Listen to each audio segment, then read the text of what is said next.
Well,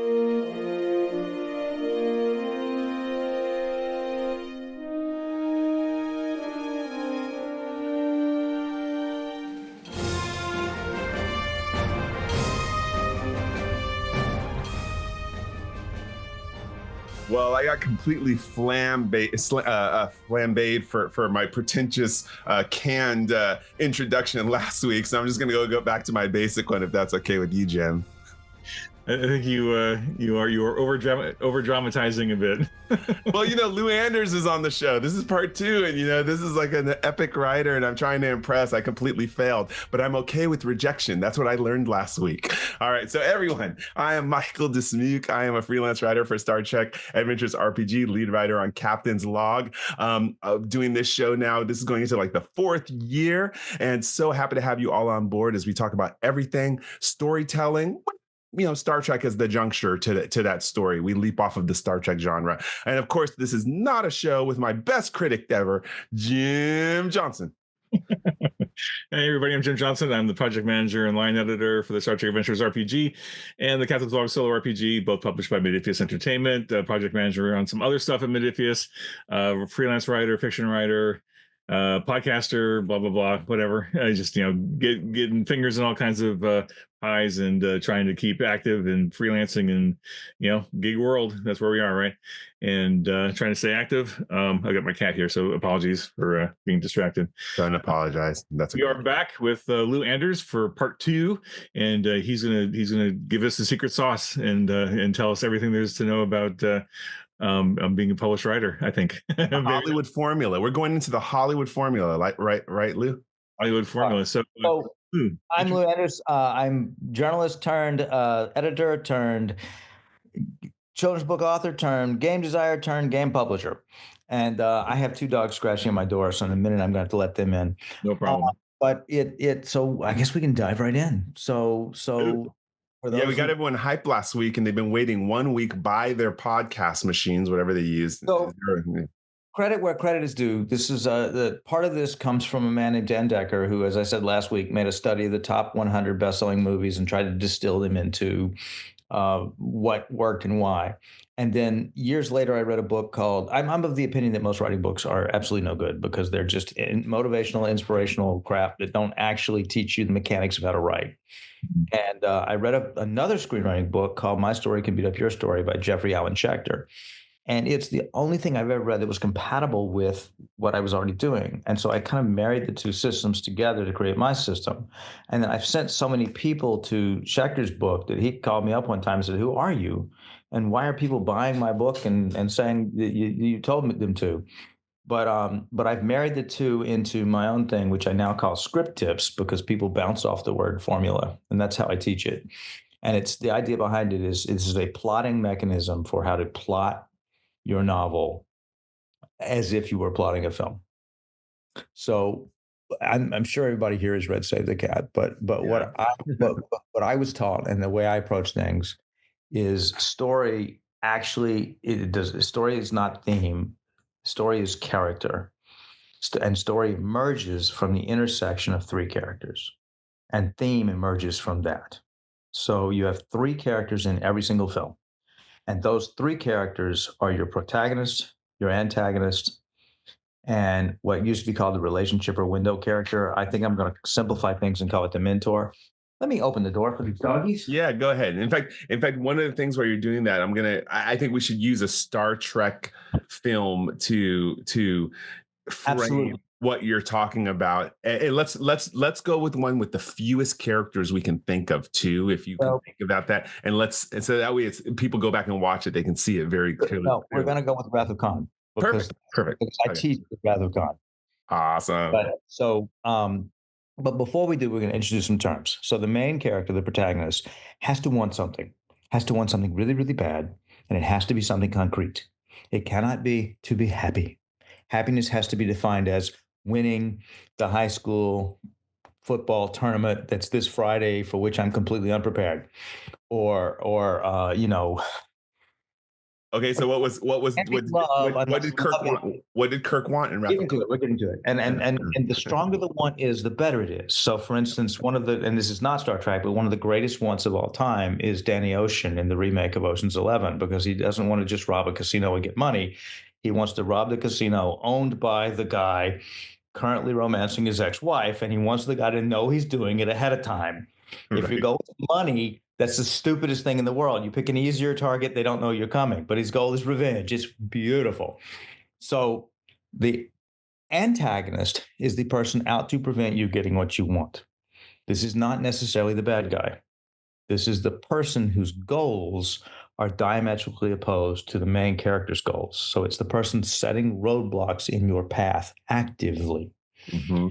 Most stories break down in the 3/4 mark because the antagonist is not active enough. And it's around that time that the plot runs out of steam, because the antagonist isn't reacting and changing the game up. And then you have the relationship character, the mentor character. This is someone who has been there before, oftentimes has been on a parallel journey to what the main character has been on. They've had their own journey in the past. They've learned from it, and now they have something to impart to the main character that the main character does not want to hear. Every story has a "do you know what your problem is" moment, where the relationship character, the mentor character, will say to the main character, "Do you know what your problem is?" And the main character will say, "I am not listening, I am not listening, I'm not listening." And until they take their fingers out of their ears and solve their internal problem, they can't win at the end of the film. And so the mentor character's job is to tell them what's wrong with them that they don't want to face. Love it. Go ahead. I want to ask a couple questions about the antagonist, protagonist. So they're moving in. They may not even be aware of each other in this case. It's just at some point you have to plot when the immovable object hits the unstoppable force, right? Right. Okay. So the antagonist is the one but the antagonist is constantly placing obstacles in the main character's path. Can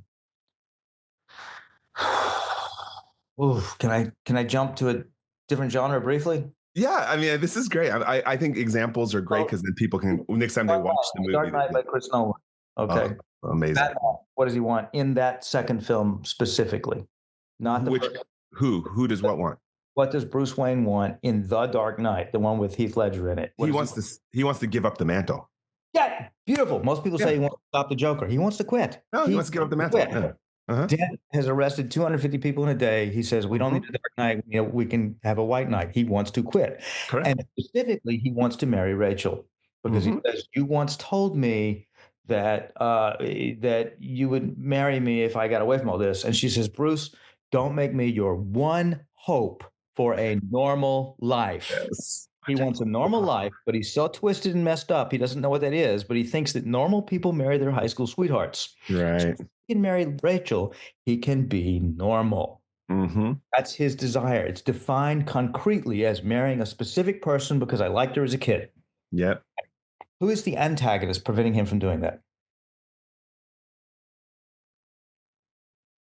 That would have to be Two-Face at this point. That would have to be Harvey Dent. Yeah. Initially, he tells Harvey Dent, you can be the White Knight. And Harvey Dent says, oh, you're only good so long until you turn bad. Then Harvey pulls a gun on the guy, and Batman says, don't let him see you do that. If you see him do it, it's all over. He gives Dent money when Dent's not even running. He's constantly trying to prop Dent up way before Dent becomes Two-Face. He's trying to prop Dent up as a replacement for himself, and Dent is not up to the job. Dent is a flawed character. Before he's ever scarred externally, he's scarred internally. So by failing to be the White Knight, Dent prevents him. And when he goes down to the courthouse to say, I'm Batman, when the Joker says, I'm going to kill somebody if you don't take your mask off, he goes down to the courthouse. He's about to say he's Batman. And what happens? Dent steps forward and says, I'm Batman. Right. Dent prevents him at the middle of the film from stopping. Correct.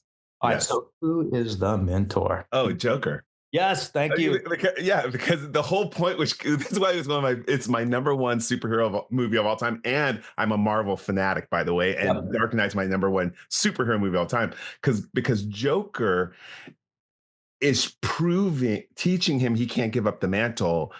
He will not give up killing, which makes the Batman. It's just that psyche. Yeah. And Uh, do you know what your problem is seen? The greatest. Do you know what your problem is seen in any film? Where does it occur? what? Ask the question again. In The Dark Knight, Yeah. when is the do you know what your problem is seen? Oh, when he refused to run over Joker, he had the motorcycle up and he steered off. No, it's the interrogation scene.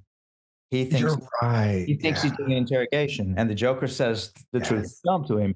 Don't act like them. You're not like them, even if you want to be. And the more the Joker tells him you're a freak, the more he's beating the crap out of the Joker, pounding his head on the table, slamming him on the wall, flipping him over onto his back. He's going, shut up, shut up, shut up, because he does not want to hear.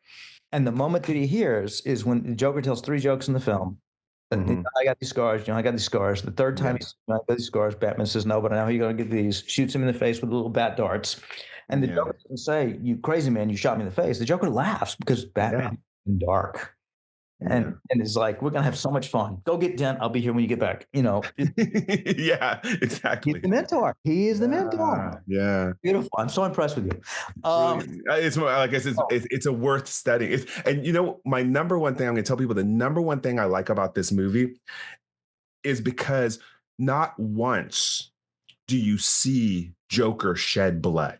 It's so in your head, psychological thriller showing you don't need blood and guts and vainglory, violence. You can, if you write well enough, the people's personal imagination will take them there and freak themselves out. We freak ourselves out. So that's one of the other reasons I love the movie. It's because you can watch it with kids. Well, I'm not gonna say watch it with kids. No.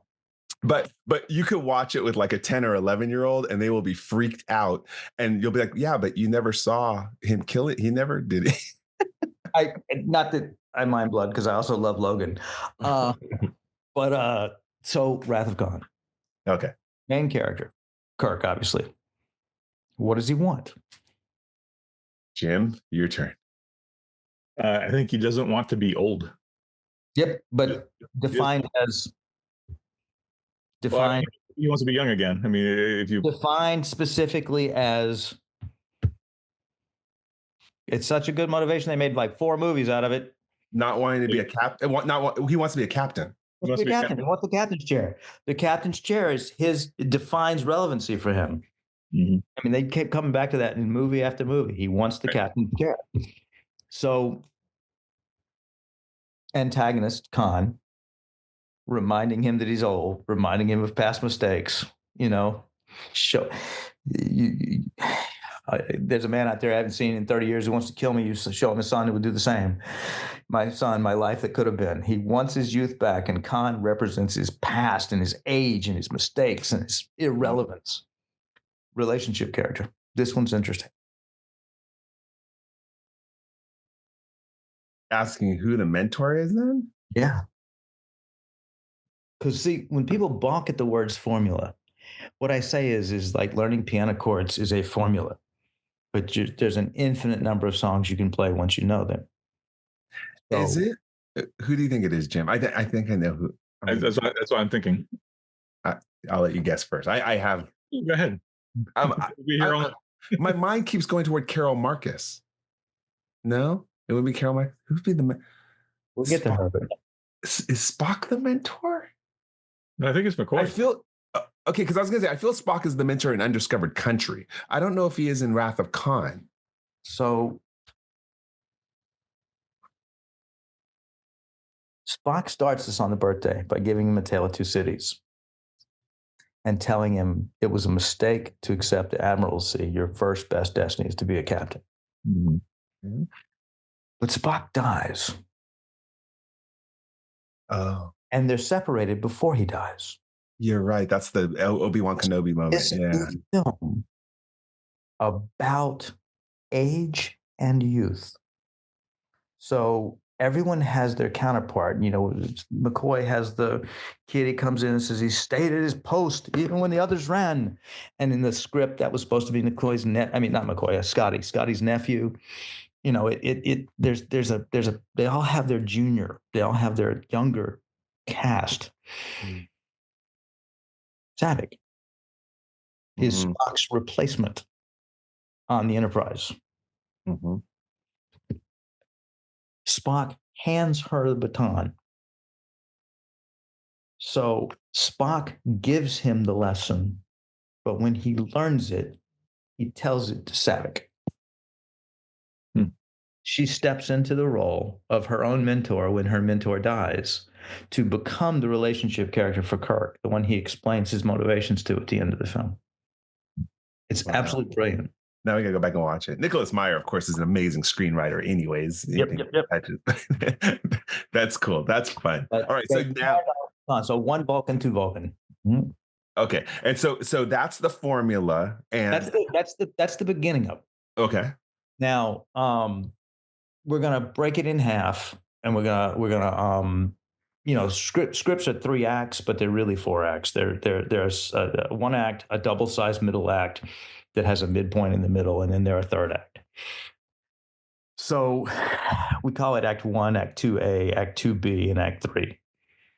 And Act 1 is going to introduce the main character, what he or she wants, the villain, and the relationship character, and give us what's called a faithful decision, which is the point at which, if they go another way, we don't have a movie. For the sake of time, I'll jump us right to the best one of all time. Do you want the red pill or the blue pill? You pick one pill, we have a movie. You pick the other, we all go home early. Correct. It's the greatest faithful decision in history. From the first half of the film, we're asking questions. By the midpoint, we start to shut those questions down. 90 pages in, we get to what's called the low point, which is where we are the farthest from our goal that we could possibly be. In Wrath of Khan, this is when we are buried alive at the center of the planet with no way out, because we don't know that he's cheated because he doesn't believe in a no-win scenario. We think he's as far from his goal as he could possibly be. Khan has the machine. Khan has the ships. They're stranded. The Enterprise is far away because Spock lied. And then the third act is the final battle, which is a fight back from hopelessness to the win. And the protagonist overcomes the antagonist. The protagonist achieves his goal. He reconciles with a relationship character. Those 3 things, the closer they happen to each other, the more emotional heft you'll get. So in the story I told last week, where I told Mary Robinette Kowal about it, she said, "You fixed my novel." She had each of those things happen in 3 separate chapters. And her readers were all like, meh, on her novel. And then when she gave them the same novel, having moved those 3 elements to this same chapter, everyone who had already read the book broke down in tears when they read it again. Well, so I have a question about this, though. You're telling me that the chapter breaks matter, or is it not moving into the same act? It's Casablanca. Shoot the Nazi, put the girl on the plane, reconcile with Louis, bring the curtain down. Don't hang around. 1, 2, 3, curtain. And and hard and fast rule needs to be in the same chapter? It needs to be as close together as it could possibly be. Okay. The closer it is, the more of an emotional reaction you'll get from the audience. Overcome the attack, achieve your goal, reconcile with the mentor. Yeah. And let people's imagination carry it forward if they need to. Like what happens next. Now, we're going to layer some stuff on this. And we're moving really fast because I know we've been talking for a while already. No, this is great. What I'm going to do is push people off to where they can learn more and expand on this. But, this is key, because before we end, by the way, I want Jim to talk about how you have us structure our RPG module beats because of this. And I'll go back with some other just quick examples too. Like when I talk about playing with the formula, so there are movies in which the main character is a static character. In which case the relationship character, the mentor character, is the one that changes. A wonderful example is Cars 2. Mater is the main character of Cars 2. Lightning McQueen is annoyed with Mater. Lightning has to realize that Mater is great as he is and doesn't need to change. And Mater, I take it you haven't seen the film the way you're looking. Oh, no. It's been so long. Mater finds out that just by being Mater, he can take on secret agents and be James Bond. So he's a completely static. Days of Future Past, the X-Men film. Wolverine is sent back to the past to change Professor X's mind. Professor X is the mentor, but Wolverine is a static character. He's so static he doesn't age, which is why he can play. They don't have to recast him with a younger person when he goes back in time. He is a completely static character whose job in the film is to change the mentor's mind. Mission Impossible Ghost Protocol is a brilliant, brilliant, brilliant film because the main character is static, but we're fooled into thinking he's not. And I won't say anything more about it, but that was the one that Brad Bird of Incredibles worked on, and it's brilliant script, and it's a great one to watch for a static main and some sleight of hand. But we're moving on from here, and we're going to talk about two more really, really big pieces of this. So we talked about the triangle. Now we're going to talk about the box, the all-important box. Pretend that our Act 1, our Act 2A, our Act 2B, and our Act 3 are 4 boxes that we have placed in a bigger box. So we've got a big cardboard box, and we've placed 4 little boxes in it. And our protagonist is a rabbit. And they're going to start in the first box of Act 1, and they're going to hop to Act 2, Act 2B, and Act 3. And they're going to end in Act 3. And each time they hop, they change. So they start out as an orphan. And this is literal or figurative orphan. But the more of an orphan they are, the more sympathetic your audience is going to be. So Luke Skywalker, he's already an orphan, and then his aunt and uncle get killed. He is orphaned twice. Iron Man in the Avengers. When we meet him, he's at the bottom of the ocean. Then he flies up to the top of Stark Tower to be with the one person in the world who can stand him. Agent Coulson comes over and he says, "Why are you calling him Phil? Who let him in here? I'm going to change the locks." He's a jerk. He's just a jerk. He is an orphan because he isolates himself by being a complete ass. But he's an orphan. Next box is Wanderer. The movie has started. We moved into Act 2. We're a wanderer. Now we're entering the world of adventure. We are looking for clues. We're making allies. We're overcoming obstacles. All right, this is Luke trying to get to Alderaan, which isn't there. This is Iron Man gets inside S.H.I.E.L.D., but he's not like a team player when he gets there. He starts poking around inside S.H.I.E.L.D., putting bugs under their table and trying to figure out what's going on. We move past the midpoint of the film into the third box. We're the warrior. At this point, the protagonist starts to actively fight. They don't start to actively fight till halfway through the story. Now, they're going to lose. They're not prepared to win yet. Why are they not prepared to win? Without they still have questions unanswered. Oh, they're not listening. They're not listening. They don't believe. Yeah, you're right. They can't. So, Luke, halfway through the film, he comes to rescue the princess. Does he rescue the princess? No, he takes her into a worse trip, and she says somebody has to do his rescue, and she blasts them out of there. He's completely incompetent because Star Wars, different franchise. Star Wars is a debate between religion and technology. Right. And he's literally pulled back and forth between the two. And until he lets go of the technology and embraces the religion, he can't win, which is why Darth Vader, who is not the antagonist of the film, because Darth Vader is not, it's Grand Moff Tarkin who orders the Death Star, blows up Alderaan, lets them go with a bug on the ship, and then attacks the rebel base. But Vader is a person he's a person of spirit with technology embedded in his body. He's in hell because he literally is physically manifesting the dichotomy of faith and religion and technology. And Luke has to let go of that or he'll become Darth Vader. It's brilliant. And then finally, I love the way you describe it. When you listen, you take your fingers out of your ears, you're willing to die, metaphorically or accurately. It may just be meaning dying to who you were, who you thought you were, and embracing the new you. Then you can win. So this is Luke shutting down the tactical computer. In the Avengers, to speed us along, the relationship character in the Avengers that's trying to tell Tony what he needs to know is who? Give me a second. Samuel L. Jackson character, right? No, not Nick Fury. What he needs to know. I'm trying to. Hates the most in the film. What did you say? Hates him the most in the film. Captain America or Loki? Captain America, because they're I view them as. America says, "What would you do if it was a wire?" He said, "I cut the wire." Right. Took the wire. Yeah. Captain America says, Captain America is there to teach him that, Tony says, we're not heroes, we're not Oh, soldiers. he's reliant. Coulson was an idiot for taking out a fight he couldn't win. Captain America is trying to teach him that to be a hero involves sacrifice, not just cosplaying at a hero. Correct. Tony will never sacrifice because he's too arrogant. At the end of the movie, he takes the bomb and he flies through the rift into outer space, expecting to die there, not expecting to be caught by the Hulk. So it's only when he's willing to die for others that he becomes a true hero. And in so doing, wins. Yeah. All right. Now, we've gotten that. We've got our triangle. We've got our box. We're going to move our protagonist through the 4. We know who the relationship is. We know who the mentor is. Everybody with me now, because I know we're going fast. No, this is great. I'm mapping it in my mind. I'm going to go back and listen to this and actually draw it out. I was thinking, like, I didn't catch all the details, but I get to listen to this 100 times, so it's okay. So we're going to add characters around our triangle to flesh this out.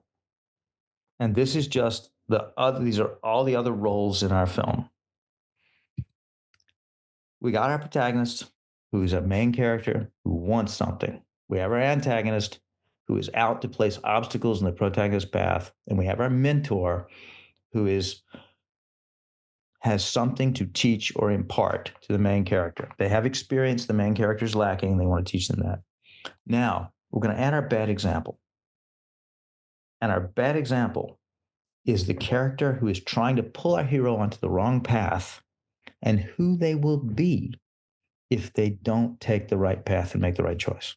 Oh, got it. So Darth is Skywalker's, yeah. Yes. Yeah. Then we have the true believer. This is the character who has unshaking faith in the hero from day one, who knows the hero is a hero, who never doubts that the hero can be a hero, even before the hero does. And then we have the doubter, who is the character who says, "Why you? Why would it be you? You're the worst person for this job." And then we have the thinker, who is the character that analyzes what the hero is doing and makes their own plans that complement and support the hero's plans. Oh, R2D2. No, but you're close. We are right. And the feeler. And the feeler is the idiot that rushes in where fools fear, angels fear to tread without thinking. So let's do Star Wars if we can, and then we'll do Wrath of Khan. So Luke is the protagonist, we said.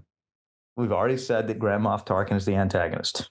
The mentor is clearly Obi-Wan. Yeah. And the bad example is Darth Vader, who is the embodiment of faith and technology forced together. The true believer and the doubter are hysterical. If you can't find the true believer, find the doubter first. C-3PO. Yes. Yeah. So the true believer is totally R2D2. Yes. He had the chip. He knew. He knew from the beginning. We have to get on the shuttlecraft. We have to go here. Now we have to find Obi-Wan. Yeah, he just goes. No, the not phasers. What do they call them in Star Wars? Blasters are going back and forth, and he just right through the middle of them. He's not going to get hit because he knows it's time to go. He is unshaking faith, and he's so positive. Beep beep beep beep beep beep beep. Meanwhile, C-3PO is walking around behind. I hate you. I hate this. I hate this. Yeah. So the thinker. Which one? Thinker. Who's the thinker in Star Wars?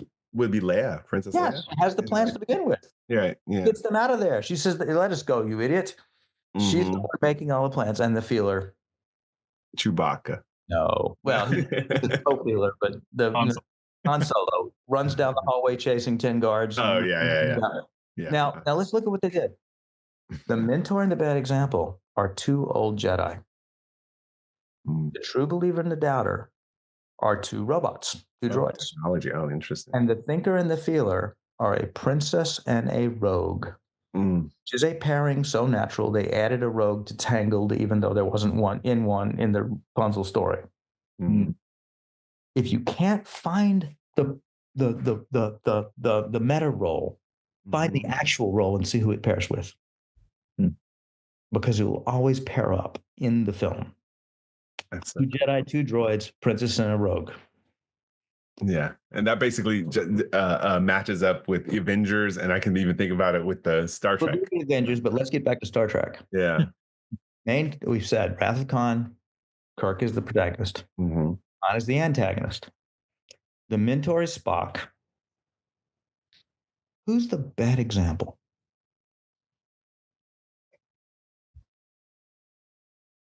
Give me a moment. Everyone at home listening to the podcast, me and Jim are seriously thinking here right now. Hard. Can it be the same person? No, but what is Spock? At his most basic level, Vulcan. And what else is he? And human. No. I mean, he's Vulcan and he's a science officer. And yeah. Are there anyone else that matches that description? Savick. Yes. A Vulcan. Why is it a bad example? Regulation says that you don't pilot a starship out of space dock or impulse. Yeah, exactly. He quotes the rule book at him constantly. Right. Okay. If he listens to the rules, what does he do? And he can't retires. He accepts being admiral. Mm-hmm. Kirk is not about the rules. Right. Kirk is a cowboy. Kirk is about Kirk. If he listens to her, he gets old. So the bad example is not an antagonist necessarily. It's just opposite to the antagonist. I mean, protagonist. Bad example is the person giving bad advice to the main character. Okay, got it. Her advice is horrible. If he'd listened to her advice, Vulcans don't lie. Mm-hmm. They wouldn't have had their ace in the hole to get out of the planet disaster when they were marooned. She constantly tells him you're supposed to do things by the book. And I want everyone who's listening to this, because I don't know if you're doing this, Jim, but I'm doing it right now. I'm going back through all of my writing, my fiction writing I've done before, and I'm mapping my books as we talk. So if people at home are doing that, and that's great. This is why you listen to the show, is to build these chops, hear this perspective. Keep going. Who knows Kirk can save the day before anyone else does?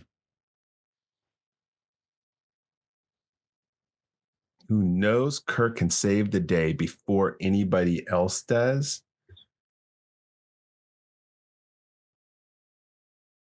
I mean, I believe his crew is like that. They have faith in him. I'd say that's McCoy. McCoy's got faith. No? I'm literally going through the script in my head right now, Lou, like trying to read through and figure out who believes. We'll find the doubter. David? Yes. Yeah, David's the doubter. Why did you call that overgrown Boy Scout? Correct. I get nervous anytime Starfleet is involved. Yeah. David hates him. Correct. David hates him, thinks he is absolutely the worst person to contact. Oh. Is Carol Marcus the believer? Yeah. He calls Kirk from the beginning. That's right. Yeah. She's like, why did you let Starfleet do this? That's right. In the entire galaxy, Kirk's the only one who can help her. Wow. What are they? What are they? Well, what are they to each other? The doubter and the believer, you said. Yeah, but what are they? What do you mean, what are they? Father, they're yes. Son. Yes. Mother, son, yes. yeah. Mother and son. Right. Our mentor and our bad example are both Vulcan science officers. Mm-hmm. Our believer and our doubter are both scientists who are mother and child. And our thinker and our feeler in this movie is kind of slight, but it's Scotty and McCoy. An engineer and a doctor. It is a tragedy of the original series that the ancillary cast does not get as much development, but they are the thinker and the feeler. Okay, this is cool. Now, what's really interesting about this is in the reboot Star Trek, in the Kelvin universe, who's the main character? Spock. Yeah. I mean, there's so many reasons. Spock is the central. And his antagonist? Kirk. No.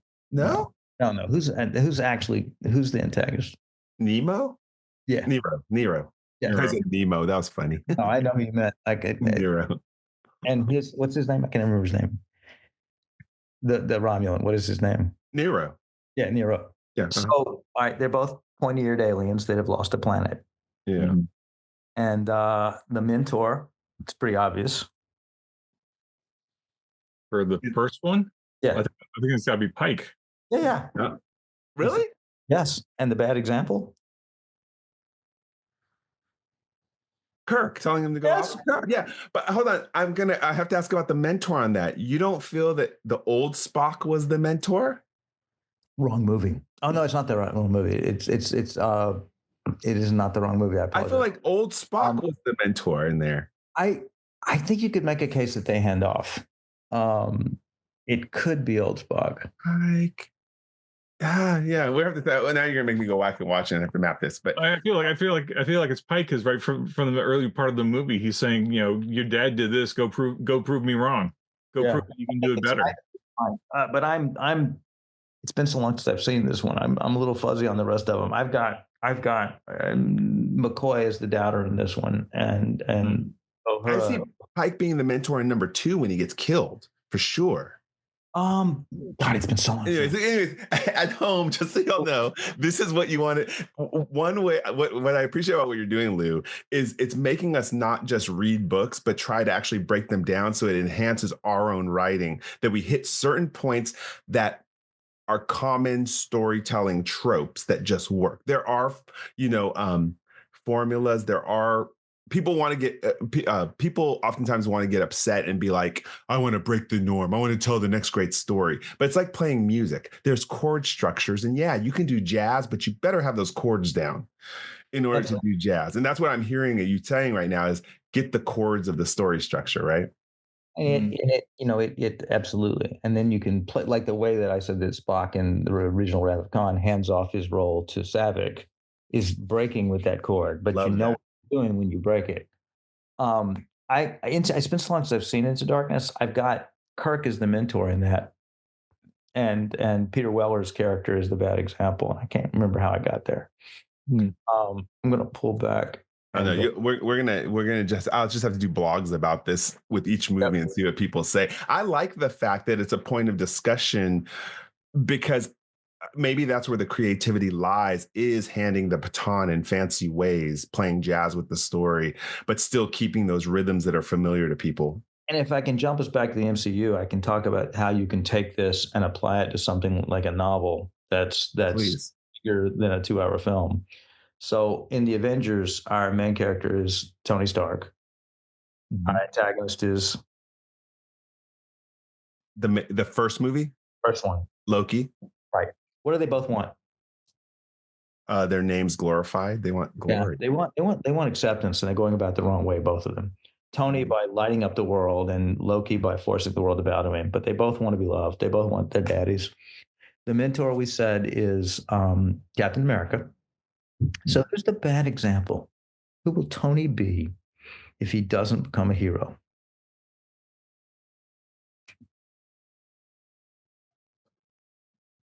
If he doesn't become a hero, I mean, who's the bad example? Who's the most like selfish, self-righteous, greedy character in the film besides greedy? It's not even self-righteous. Tony doesn't play well with others. Yeah. He's an asshole. Mm-hmm. He doesn't play well with others. Who else? I want to say Thor. No. No. Who else doesn't play well with others? The Hulk? No. No. Oh, she's gonna go back and watch it. You got me. Go. Who? What is Captain America in the film? What's his role? I'm not talking about metaphorically. What is he? He's leader. He's a spirit. He's an inspiration. What is his job? He's a soldier. He's a soldier. Right. What might pair with soldier?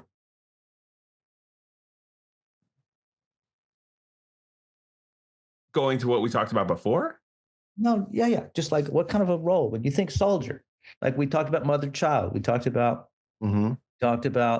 doctor engineer. Oh, like a sidekick, like thinker, tailor, soldier, spy. Yeah. The Black Widow. Oh, Nick Fury. Okay. Every time we see Fury when he's not interacting with the Avengers, he is arguing with his council, telling them they're idiots. Right. Nick doesn't play well with anyone. He trusts no one. He has 1,000 secrets, and he is suspicious of everyone. Right. Nick is the most isolated character in the MCU. So isolated that after Civil War, nobody wants to go with him to Europe. He is a complete isolated individual. Halfway through the film, when Tony stands on the helicarrier, he says, "How does he see anything from here?" Places a hand over his eye and he looks left and right on the deck of the helicopter. Mm-hmm. He has stepped into Nick Fury's role and covered one of his eyes. He is halfway to being Nick Fury at that moment. Okay. Okay. All right. Yeah. True Believer and Doubter kind of peels off of Tony.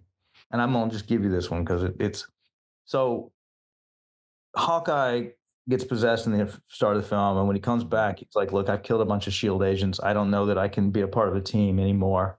And the person tells him, "Honey, I've killed tons of Shield agents. You're fine." Is Black Widow. Right. You have a Russian spy and an American spy as the believer and the doubter. Right. And then the thinker who makes the plans that complement the main character's plans Will be Hulk. would be Banner.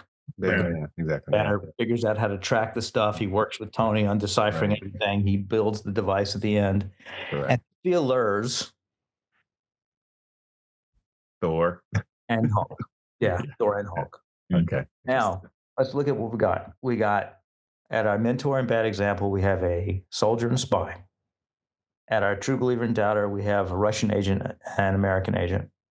As our thinker and a feeler, we have a scientist and a Frankenstein's monster, or a scientist and a god. Faith and technology. Oh, yeah, there it is. Oh, that's so cool. Oh, yeah. Now, The Avengers is a big film. So pretend for a moment that our main character is Bruce Banner. Which has happened before. He had his own movie. But in the Avengers, pretend this is how you can take a script idea and expand it to a novel's worth of idea. So what does the Hulk want in the Avengers? What does Banner want in the Avengers? To get rid of the monster. Can't get rid of the monster. That's not what he wants. I'm sorry, my light just went out because of the time. Oh no, I think he was probably trying to control the monster. What does he want? What? When we first meet him, where is he? Isolated. He wants to help people. And Black Widow comes to him, and she brings him in, and he says, "Is that cage for me?" And they're like, "Doctor, we want your experience as Dr. Banner." And he's like, "Don't you want the monster?" He wants people to treat him like a human being, not a monster. He thinks they only want the monster, or they want to contain the monster. He wants people to treat him like a human being. All right. Who's his relationship character? Everyone's afraid of it. Well, so who's the relationship character? Black Widow. Trying to form a relationship with him? Think about later movies. Don't think about later movies. Stick to the movie we're in. Oh, Thor? No. No? Okay, yeah. Maybe I burnt out. He wants to be like a human being. Everyone's afraid of him. Everyone walks on their eggshells around him. Tony Stark comes up to him and says, "I'm a huge fan of that paper you wrote on blah, blah, blah, and the way you turned into a big green rage monster." And then sticks him in the back with a sharp object, trying to make him Hulk out. Tony is not afraid of him at all. Right. Treats him like a human being. Tony says to him, "Suit up." And he keeps saying, "It's not a suit. It's not a suit." And Tony says, "Tell him it's time to suit up." Tony is the person telling him, "Your demons are not separate individuals. Your demons are you." And I know this because in my own movie, I just dealt with the demon of alcoholism and self-destruction. And I've made it part of me, and I'm going to accept it now. And Tony has got the experience from having been there before in his own movie to come teach Bruce Banner how to live with his demons. Part of that is not denying them, not pushing them aside, but accepting that it's just a part of you. Now suit up, which is why you see the two of them getting into a car together at the end of the film. That quick little moment is the reconciliation of that relationship.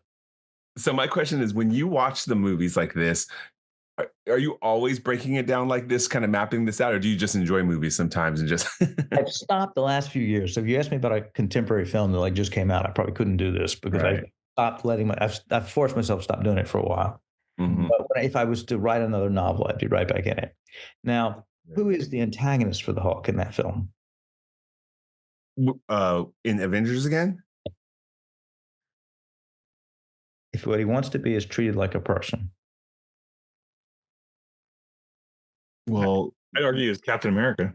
No, because someone wants to weaponize him. So it's either Loki or Nick Fury, I would guess. All right. So who's the person in the film? Who's sent to bring him in? Black Widow. Black Widow. She's tied to a chair by Russian gangsters, and she takes a phone call and beats the crap out of them to demonstrate just how tough she is. And Fury says, "I want you to bring the big guy in." She says, "Captain." He goes, "No, the big guy." And her face goes white to let him know whoever this is, she's terrified of him. And she finds him in Calcutta, and he says, "Did you come alone?" And she said, "Yes." And he goes, "Liar!" And 100 guns come out. Right. She treats him like a monster, and she brought an army to catch him. Okay, got it. Yeah. Is why when he changes, he says, "Run." And then he turns to the Hulk and he tries to kill her. Right. She is his antagonist because she is the person that represents seeing him as only a monster. Oh, that's so good. You think the writers go through all this in their mind when they're creating? Yes, they do. Yeah, we should think so deeply about it. And you know, something like Avatar: The Last Airbender, you can see, you know, Aang's the main character and Katara is the relationship character. Sokka is clearly the thinker. He's making plans, learning how to help Aang and support Aang with his purely non-magical brain. And you know, and you can see how something like that would break out over seasons or a book series.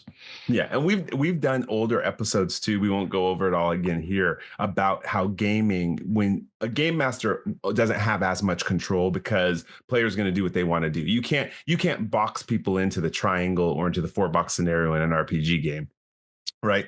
But you can still construct certain acts along a certain way to build up to make it work. But we've been talking about how if you're a writer of even GM campaigns, I rarely find someone who doesn't want to write fiction also at some point and doesn't dream of doing screenplays or novelizations later. So studying it to this level to me is just fascinating. I really appreciate, Lou, all that advice. And I think that, you know, with the role-playing game, you don't know who your main character is, which is so funny because in a story, your main character has to be the one person who can accomplish that film. You know, only Hiccup can be in How to Train Your Dragon because he's the only Viking that thinks with his brain and not with his fist.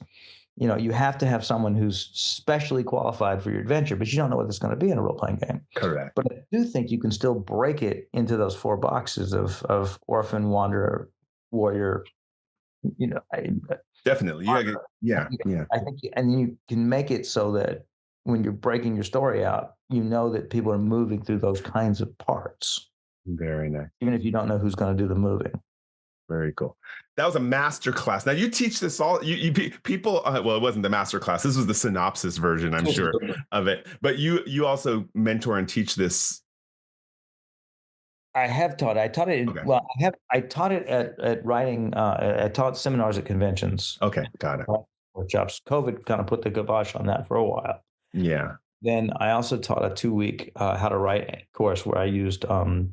I taught high school kids a writing course for 2 weeks where we took an hour, 2 hours of writing instruction in the morning, and then we played the Fate RPG for 2 hours after that.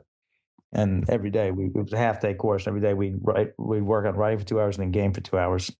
Well, you're gonna have a lot more gaming to do. Just Jim, before you had jumped on, Lou was saying that he right before 2E came out, he purchased every single 1E book. This is my superpower. I got all the ones that Modifius had, and then I tracked down the hard to get ones. So the last one I think was the Beta Quadrant or Gamma Quadrant one that's so hard to find. And I found some tiny little game store somewhere in the Midwest that shipped it to me, and I just ordered that one when you announced 2E. Oh my gosh! I got everything with Captain's Log. I had 14 books, and I like the very next day 2E. So if people listening, if there's something you want a new edition of, just tell me to go buy the old edition in totality, and you'll get your new edition like that. That's it. Never fails. You'll be happy to know, as we've said many times, it's compatible. You've not wasted anything. Once you get 2E, they're beautiful books, and easy to adapt. I realized that with my history with Star Trek, it's something I should have bought when it first came out. Yeah, I would love to see you apply your storytelling talents to running STA and call me if I'm in the Alabama area, and I'll love to play with that. Well, I play online, so maybe. Yeah, cool. All right, so do this now with all this wealth of experience. I know we talked about it last week, but again, we're here about supporting people in their projects. So you have a project going on with Kickstarter right now. Why don't you tell us about that and what we can do to support it. Thank you very, very much. So the latest adventure we're putting out for the Thrones and Bones line is called Fury of the Forsaken. It's written by Richard Pett, who has written for Dungeons and Dragons, written for Paizo's Pathfinder, written for Cobalt Press's iteration of 5th edition. I've been a fan of Richard's for ages. I always wanted to work with him. And he and I came up with a story. It's called Fury of the Forsaken. It's a 4th level adventure specifically for Tales of the Valiant, which is Cobalt Press's 5e iteration, but it'll work for any version of Dungeons and Dragons you play. And it's set in my Norse land of Norengard, and you are sent by the Jarl of one city to check on this Viking lake town.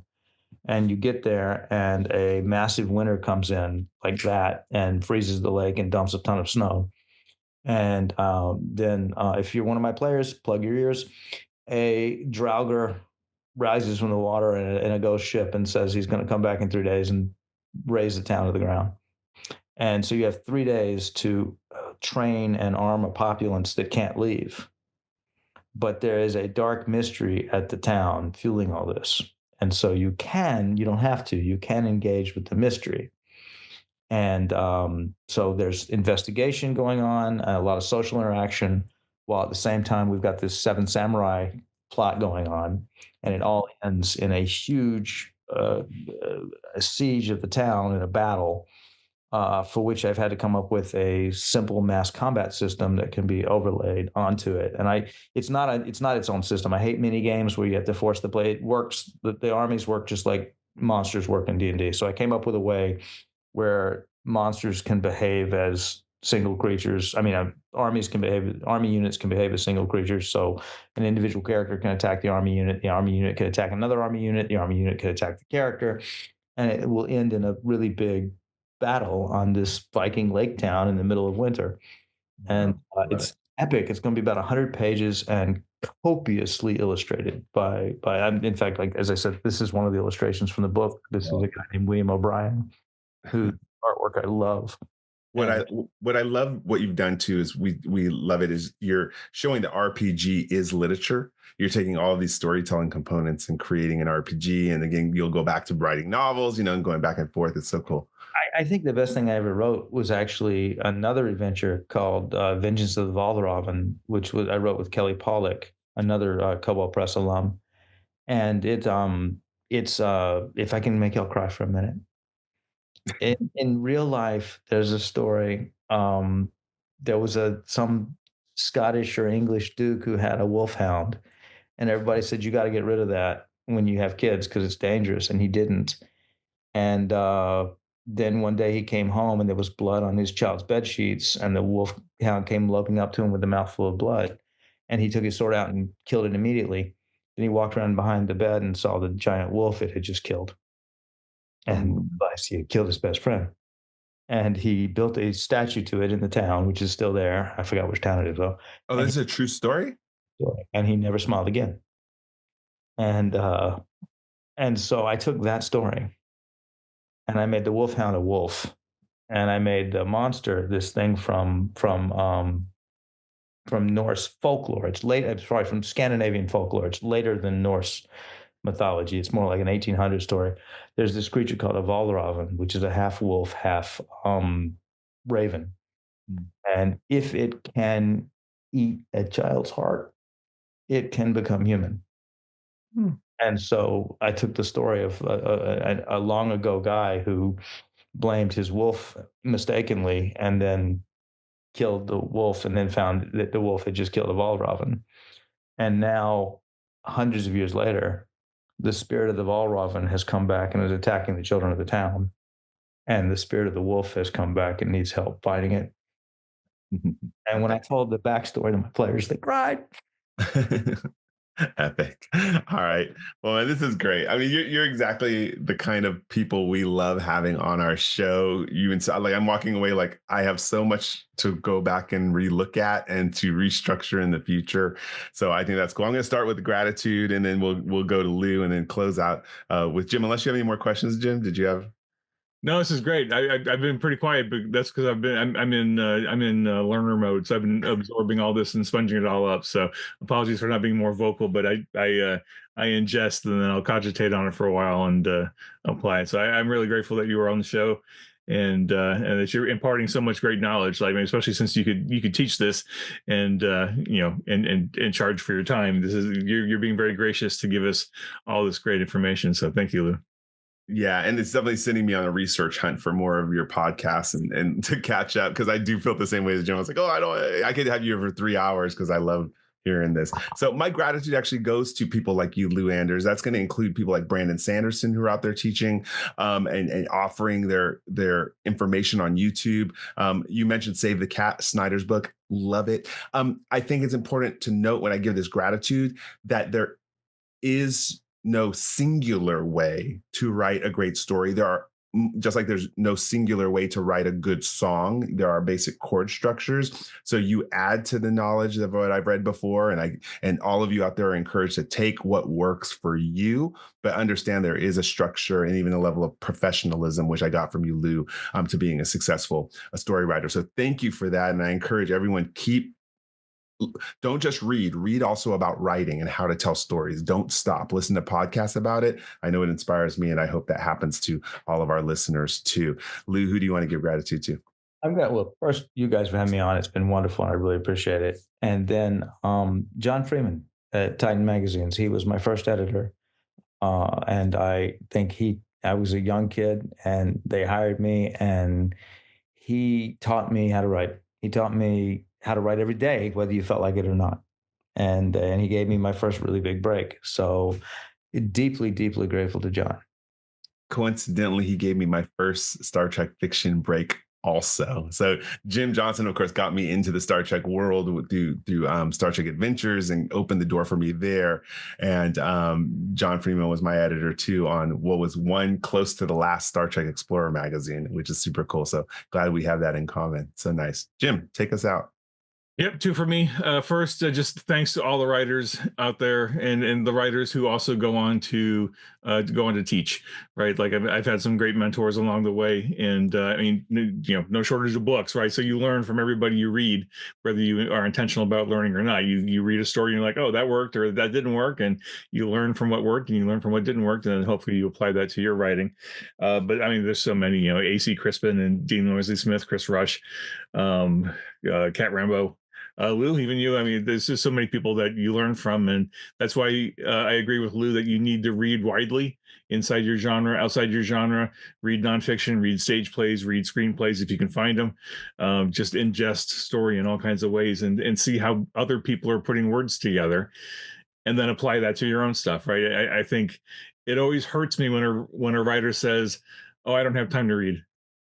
It's like, how can you not have, like, how you have to see what other people are doing with their words in order to break the rules, right? Like learn the rules, see how other people are doing it and breaking it, and then go do it yourself. Anyway, so thanks to all the writers out there that are doing their thing, and then also the ones who are willing to take the time to teach, right? I think you mentioned great courses. There's some amazing stuff on great courses. Masterclass is an amazing place too to find writers who are just talking about the craft and like I love to listen to it and absorb it and find all those little nuggets of gold. Like I think last week, Lou, you mentioned that a lot of writing advice books are not really worth the effort, and I largely agree, although I still read them because if there's like one nugget of gold I can take out of it, it's worth the $15 or whatever it was to buy it. So you never know where you're going to learn something new. It's like what you were talking about Mary, right, where she said, hey, you just helped me solve a problem with my novel. And it's like that wouldn't have happened if she hadn't put herself into that place and gotten that one nugget of gold from you in that one moment. So you never know where the nuggets of gold are going to come from. So be open to everything, right? And then the other gratitude, of course, is to our fans who have been with us for 9 years. Hard to imagine. Star Trek Adventures for 9 years now. You're still with it, and we're still kicking along here with second edition. And of course, some of you fans have been around for 20, 30, 40, 50 years, maybe longer, since Star Trek's been around for a long time. So grateful for you all. Grateful that you're still with the game, enjoying the game, playing the game, telling your own stories, telling your own adventures, and adding to the tapestry. So thanks for being here, and we'll look forward to talking to you next time. All right. Until next time, thank you, Lou. Thank you, Lou. Appreciate you very much. IDIC. Well, we'll see you next time. Live long and prosper.